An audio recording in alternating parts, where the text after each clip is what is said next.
Assalamualaikum warahmatullahi wabarakatuh. Alhamdulillahi rabbil alamin. Hamdan wa syukran lillah amma ba'du. Ayyuhal mustami'un. Alhamdulillah pada kesempatan kali ini kita akan belajar bersama. Pada kali ini kita akan belajar bersama tentang perlunya kita berpuasa, pentingnya kita berpuasa. Kira-kira apa manfaat kita ketika kita melaksanakan puasa? Jadi kita kembali membahas pengertian puasa terlebih dahulu. Pengertian puasa, di dalam bahasa Arab puasa itu disebutkan sebagai atau disebutkan dari kata soma yasumu. Ada yang mengatakan saumun, ada yang mengatakan siyamun. Jadi kata saumun dan siyamun itu merupakan suatu isim masdar. Adapun makna kata saumun dan siyamun itu lughatan al-imsaku. Jadi secara bahasa siyam atau saumun, puasa itu secara bahasa maknanya imsak. Imsak itu artinya menahan.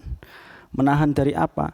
Menahan dari hawa nafsu, menahan dari perbuatan-perbuatan tercela, menahan dari perkataan-perkataan buruk, menahan dari segala sesuatu yang tidak baik. Jadi kita fokus pada poin pertama. Al-imsak di situ maknanya yaitu menahan dari hawa nafsu. Diterangkan bahwasanya jihad yang paling berat, jihad yang terbesar itu bukan jihad di medan perang, tapi jihad melawan hawa nafsu. Ada suatu kisah tentang penciptaan akal dan nafsu. Ketika awal penciptaan akal dan nafsu, ketika Allah menciptakan akal, kemudian Allah langsung memanggil akal untuk menghadap kepada beliau. Akal, menghadaplah kepadaku. Akhirnya akal menurut menghadap kepada Allah. Kemudian Allah memerintahkan lagi kepada akal. Akal, kamu berbaliklah. Akal pun menurut lagi, akal pun berbalik. Kemudian setelah itu Allah menciptakan nafsu. Sama seperti akal, setelah nafsu diciptakan, langsung Allah panggil ke hadapan beliau. Ya nafsu, kemarilah menghadap kepadaku. Berbeda dengan akal yang langsung menurut kemudian menghadap kepada Allah, tapi nafsu itu hanya terdiam dan tidak menghiraukan panggilan Allah. Kemudian Allah langsung berfirman lagi, wahai akal, siapa aku, siapa kamu? Akhirnya akal menjawab, saya ya saya, engkau ya Allah. Itu merupakan jawaban yang sangat tidak sopan dari nafsu. Kemudian Allah, karena jawabannya seperti itu, tidak sopan seperti itu, akhirnya nafsu diberi hukuman. Akhirnya nafsu itu dimasukkan ke dalam neraka jahim selama 1000 tahun, tidak diberi makan, tidak diberi minum. Kemudian setelah 1000 tahun kembali nafsu itu dipanggil oleh Allah, dipanggil untuk menghadap Allah. Kemudian ditanya lagi nafsu, ya nafsu, siapa aku, siapa kamu? Akhirnya nafsu pun menjawab kembali lagi seperti semula, saya ya saya, engkau ya Allah. Itu sama jawabannya, jawaban yang tidak sopan seperti pada awal tadi. Akhirnya Allah pun menyiksanya kembali, dimasukkan ke neraka, dimasukkan kembali ke dalam neraka lagi selama 1000 tahun lagi, tidak diberi makan, tidak diberi minum juga. Akhirnya setelah 1000 tahun dimasukkan ke dalam neraka, diangkat kembali, kemudian ditanyai lagi oleh Allah, nafsu, siapa saya, siapa kamu? Akhirnya nafsu menjawab, ya Allah, saya adalah hambamu dan engkau adalah Tuhan yang menciptakan aku.